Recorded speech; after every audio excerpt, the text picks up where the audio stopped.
You post a tweet, "I want to die. I can't do this anymore." And someone replies, "Let's die together. I'll make it painless. You won't be alone." In your darkest moment, it sounds like comfort until you realize the person offering it isn't there to die with you. He's there to kill you. This is the true story of the man who turned Twitter into a hunting ground. A man who lured his victims with a promise and delivered death. This is Takahiro Shiraishi, Japan's most twisted serial killer. Zama City, October 30th, 2017. It started with a missing girl. Her brother was searching, but what police found, no one could have imagined. Inside apartment 203, detectives were hit by an overwhelming stench. An odor so putrid they described it as rotting meat and chemicals. Dozens of coolers lined the floor. Some had rope tied around the handles. Others leaked. 9 dismembered bodies were found. 8 women. 1 man. The heads had been placed carefully in ice boxes. The limbs were wrapped in towels. Bones were found in cat litter, scattered in storage containers to absorb the smell. The killer? 27-year-old Takahiro Shiraishi. Calm, confessing immediately. He said, with no remorse, "I killed them all. I don't regret it. I wanted control." And what tied all these victims together? They all met him through Twitter. Takahiro Shiraishi didn't look like a monster. Born in 1990, in Fujisawa, a peaceful coastal city. He was the older of 2 siblings. Friends described him as quiet, forgettable, even polite. There were no early signs of violence. No criminal record. Just an ordinary, somewhat withdrawn kid who seemed to disappear in crowds. After high school, Shiraishi floated. He never stayed in a job for long. Eventually, he moved to Tokyo's Kabukicho district, Japan's red light hub, and became a scout for escort agencies. It was here that he mastered the art of manipulation. He learned how to target the vulnerable, what to say, when to say it, how to win trust. But that world collapsed when police cracked down on illegal scouts. By 2017, unemployed and isolated, he moved to a small apartment in Zama. He opened a Twitter account under a false name and began searching hashtags like #suicide, #let's die together, #I wanted you with Sumian. What he saw shocked him. Hundreds of people tweeting about wanting to die. Many were teenagers. Others were in their early 20s. Some were serious. Others were just reaching out. Shiraishi replied to them, offering what looked like empathy. "I'll die with you. You won't have to go alone." But it was a trap. In August 2017, his first victim, a 21-year-old woman, entered his apartment. She thought she'd found someone who understood her pain. Instead, Shiraishi strangled her from behind. Then he dismembered her body in the bathtub. That began a chilling routine. Lure victim through Twitter. Build trust through messages. Invite them over. Kill them. Dismember the body. Store the remains. Each murder became easier, faster, cleaner. One girl brought the rope herself, believing they'd hang themselves together. Another victim, just 15 years old, was last seen leaving her high school in uniform. She told no one where she was going. One male victim had come looking for his missing girlfriend and never left. By October, Shiraishi had murdered 9 people in just 68 days.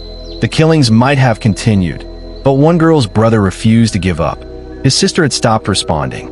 He checked her phone and found private DMs with a strange man. The account was cryptic, but what alarmed him was the username. At Hanging Pro, and the message, "Let's die together. I'll make it quick."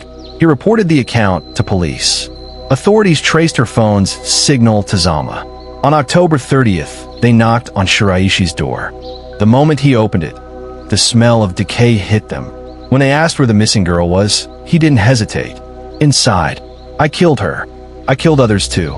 Shiraishi underwent psychiatric evaluations, but he was found mentally competent. He knew what he was doing. He planned it, controlled it, enjoyed it. His motivation? Power, control, domination. He told police, "I didn't care if they actually wanted to die. I just wanted to kill." He admitted that he gained sexual satisfaction from the act, that the look in their eyes, right before death, was what he craved. He didn't target victims randomly. He searched for people in pain, people who wouldn't be missed, people whose tweets showed cracks. He mirrored their emotions, pretended to understand, then flipped the script. Behind each cooler was a life. Victim number 3, a 17-year-old girl who loved anime and had dreams of becoming an illustrator. She had posted that she felt invisible. Her parents thought she was staying with friends. Victim number 6, a 25-year-old office worker, described by coworkers as bright but private. She struggled with anxiety. Her last tweet, "Would anyone notice if I disappeared?" Victim number 8, a young man who came searching for his girlfriend, who had gone missing after meeting Shiraishi. He begged the killer for answers. Shiraishi invited him in and murdered him too. 9 people, 9 stories cut short. Not because they were weak, but because no one answered their cry for help until it was too late. December 2020, the Tokyo District Court was packed.